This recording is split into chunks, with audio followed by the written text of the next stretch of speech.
Hey everybody. This recording, this is a lesson about something called trapezoid rule and Simpson's rule. And both of these are techniques for estimating integrals. Right now you can do integrals. We started them by looking at estimation, and now we can just do them by anti-differentiating. But as I've mentioned before, sometimes we can't anti-differentiate. And so we still need estimation methods, and we will see that trapezoid and Simpson's rule are going to be better than rectangles. So here we go. All right, so trapezoid and Simpson's rule. Estimation methods. I'll make this pretty much more of a nuts and bolts. This is how we go about it, and I will save a little bit more of the explanation of how they work and some of the finer details. I will wait until Monday for that. To remind you, if I'm looking at the area under the curve between x sub 0 and x sub n, we're using rectangles to do this. And if I use left-handed rectangles, those rectangles are defined by the height of the function on the left side of the interval. If I'm doing right-hand rectangles, the height of the rectangle is determined by the right-hand side of that interval. And then if we're doing midpoint, it's defined in terms of the middle of that interval. So maybe take a look at this one over here. I can see the difference between the left and the right and the middle. That would be a midpoint estimation. We have the abbreviations, left hand, right hand. I guess I left the midpoint off of here because I want to define these functions, the height of the function in terms of here we are, these intervals. And so as I'm looking at the first interval, the left-hand side is the height of the function at x sub 0. Right-hand side is the height of the function at x sub 1. So in terms of a formula, I don't like to think of left-hand, right-hand in terms of a formula, but this will help us lead into what we're going to be doing today. You've got the base times the height, plus the base times the height, plus the base times the height, where these heights are the left-hand side of the first, left-hand side of the second, the left-hand side of the third, all the way until the left-hand side of the nth interval. And then for the right hand, x sub 1, it was the left-hand side of the second interval, but it's the right-hand side of the first. So base times height, base times height, base times height, and they're all the same, so we factor out that base, the delta x. If we're going to do trapezoids, you'll see pretty quickly why this method is so good. I'm going to, instead of doing a rectangle defined in terms of one side or the other, or the midpoint or some other place, I am going to make a trapezoid where the bases are the two heights of the function. And then we've got this line segment that connects those two bases together. And of course, the bottom x-axis makes my other side of this trapezoid. I'll do that for a few more of these. You can't even see it. It's such a good fit. There's a segment from the function x sub 1 and x sub 2. I'll draw another trapezoid here. We see just a little tiny bit of that peeking above, etc., etc., etc., until we get to the end of this, and we'll have this trapezoid. Oops. And then finally the trapezoid at the very end. And you can see on this diagram how this is a better estimate, generally speaking, as far as left hand, right hand, midpoint. Midpoint's probably the best estimate, but then when we add trapezoid on, this gets even better, probably than a midpoint. You could come up with some weird functions that happen to work really well for a midpoint. The trapezoid, well, it looks pretty nice. This is one of the fine points that I'm not going to worry about today. The formula for the area of a trapezoid, I'm just going to say today that it accounts for both of those two bases. So the height of the function at x sub 0 and the height of the function at x sub 1, both of those are going to be accounted for the first interval. And then x1 and x2 are going to be accounted for the second interval. And then x2 and x3 are both going to be accounted for the third interval. And we'll keep going like that until we get to the end of this. Last interval is going to account for x sub n minus 1 and x sub n. And the one that comes before that, we'll have x sub n minus 1 and x sub n minus 2. And then also we've got these trapezoids in the middle here, one of which is going to account for x sub 3, one of which is going to account for x sub n minus 2. Basically, the point that I'm trying to make here is that the left-hand side of the first interval is accounted for once. The right-hand side of the last interval is accounted for once. And all the rest of them are going to be accounted for twice. Once for the trapezoid on their left, and once for the trapezoid is on their right. Which is why in the formula for trapezoids, it'll be similar to left-hand and right-hand rectangles.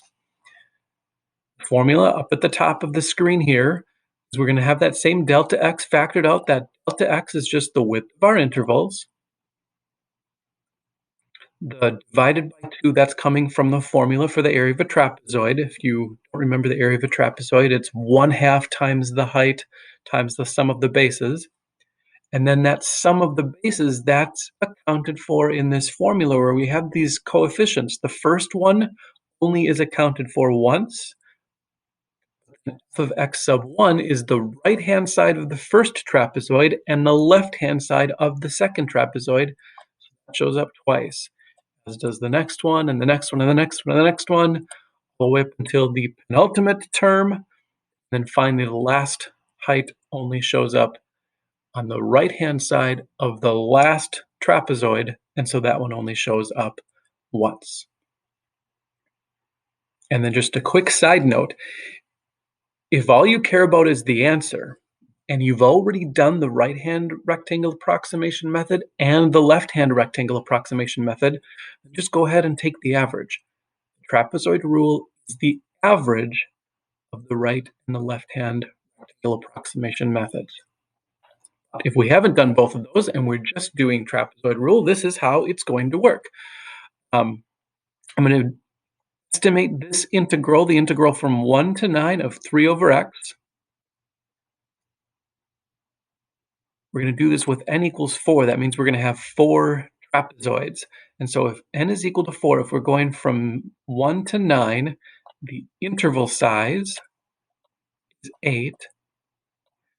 So if we're dividing it up into 4 pieces, we'll use the fact that the interval is 8. We're dividing this up into 4 trapezoids, which means our delta x is 2. Squeeze that in there. So as I plug this stuff into the formula, we're going to have delta x over 2. So I guess I'll write it like this. Our integral from 1 to 9 of 3 over x dx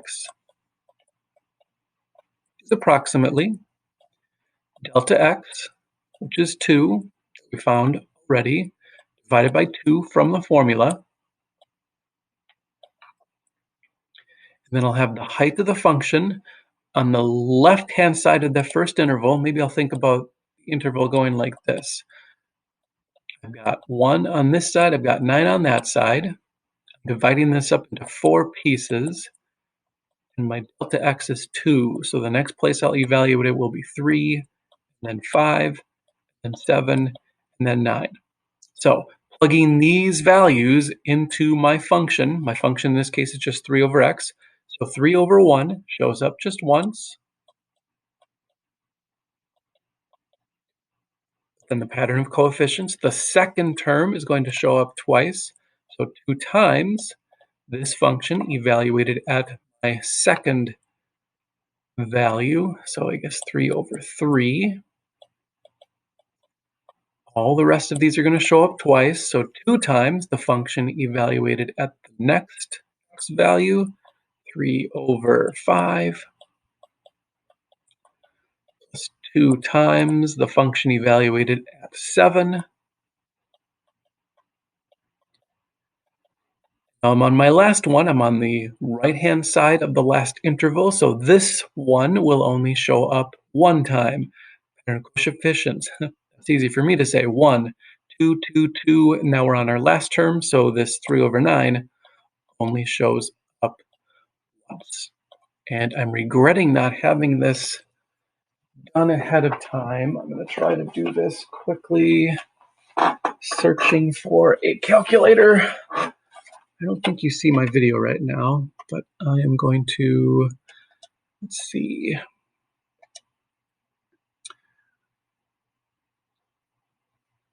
Function 3 over x. I apologize for this.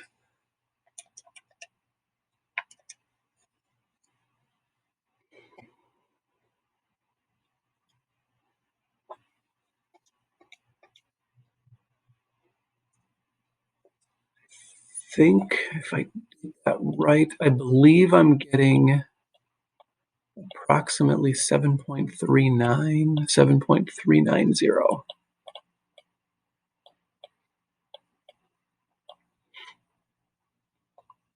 I hope I did that right. If I didn't do that right, I apologize, but this is what I have written up here is correct. I'm not 100% sure because I just did that quickly. The fact that I got an overestimate actually makes me think that that's probably right. The function that we're looking at,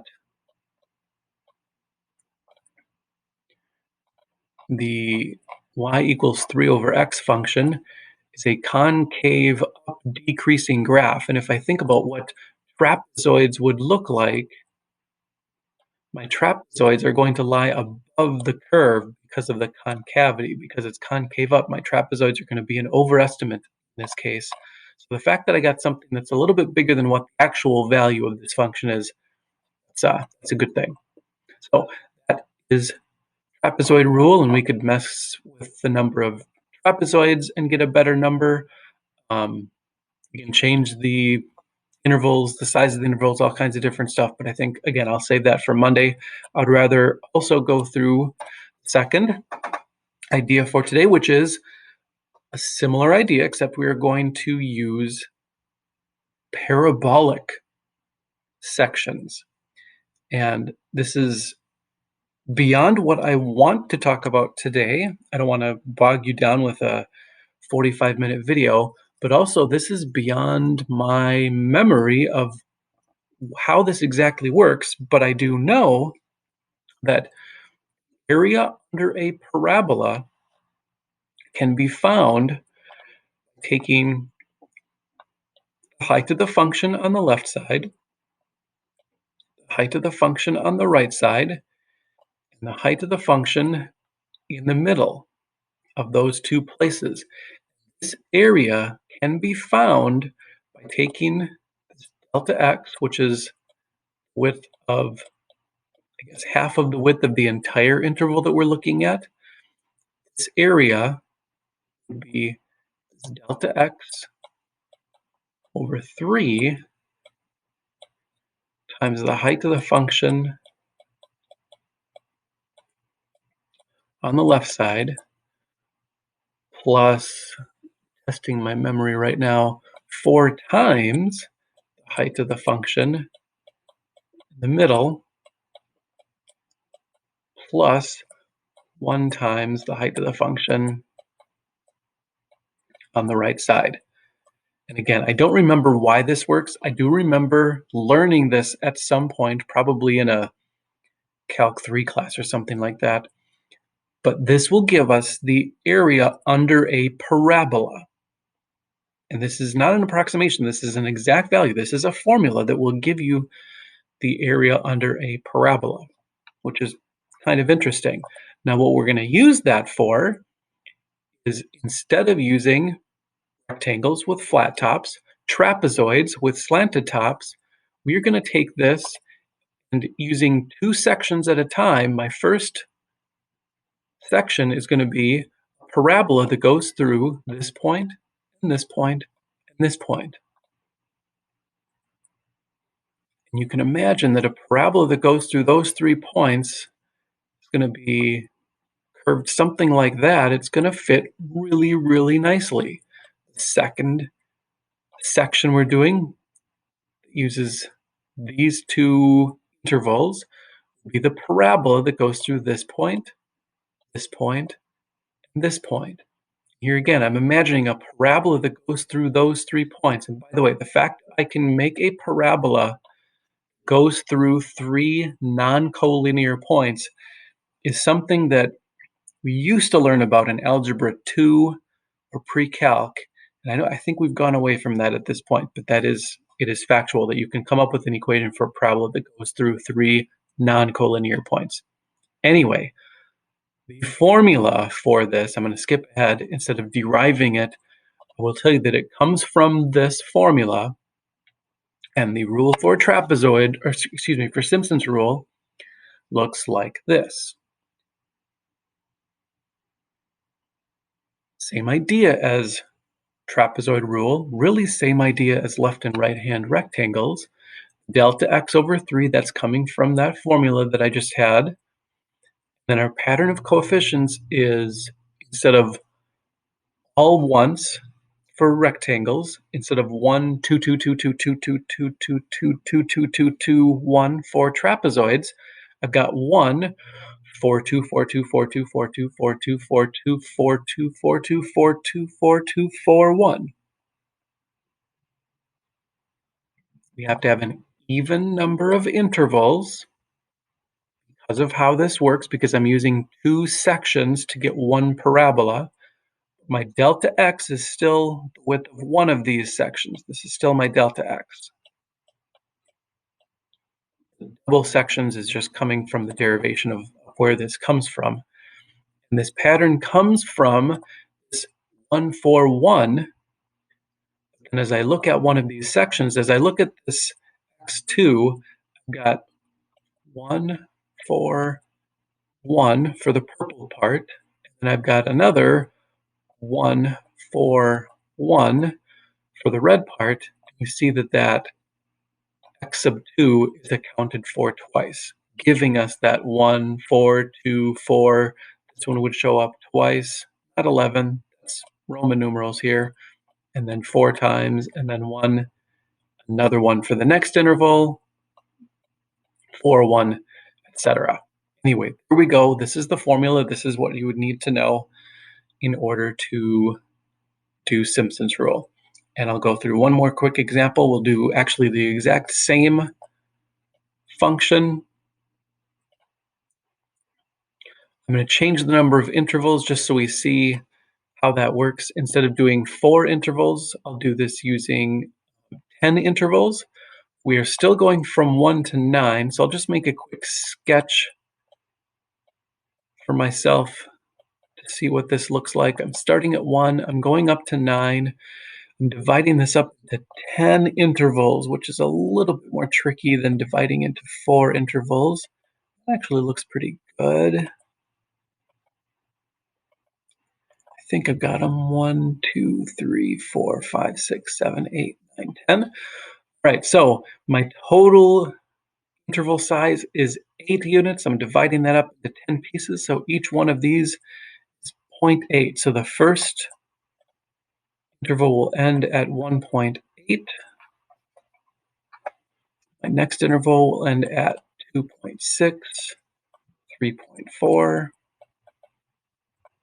4.2, 5. That's good. I'm halfway between 1 and 9, so my arithmetic is on point today. 5.8, 6.6, 7.4, and 8.2, which is 0.2 units away, or sorry, 0.8 units away from 9. So it looks like I did that part right. And so my Simpson's rule estimation for this integral, the integral from 1 to 9 of 3 over x, will be, And at this point, I am going to cheat because I do the work ahead of time for this one. So I'm going to skip ahead to the next slide, which looks like this. Here's my delta x over 3, 0.8 over 3. And I've color-coded this. I've got 3 over 1. And I've got 4 times 3 over 1.8. It's the height of the function evaluated at 1.8. So 3 over 1.8 multiplied by 3. And so I just called that 12 over 1 over 8.8. And then 2 times 3 over 2.6. 3 times 3 over 3.4. 2 times 3 over 4.2. 4, 2, 4, 2, 4. And then the last one, on the right-hand side of that last interval, we got 3 over 9 only one time. And this one you can see gives a very close value. This is a very good estimate. We're getting 6.611, which compares to the actual value of this integral, which would be 6.592 approximately. So we're within 0.02 or 0.03, somewhere in there. A very good estimate. So that's the idea. I am going to recommend that you use your calculator. If you have a Simpson's rule, a trapezoid rule program on your calculator, I do not have any ill will toward using that as a check, but make sure that you're able to do these using the process that I'm going through. Get some practice with that as you're working through the homework problems. But use the table. Certainly use the table function of your calculator to get the values of the function at the different places. And if you've got any questions about how to do that, we can take a look at those on Monday. But I think this video is long enough as it is, so I'm going to force myself to stop and say good luck. Hopefully the quiz went well. I'll be taking a look at that later today, and I hope you have a great weekend. Bye-bye, everyone.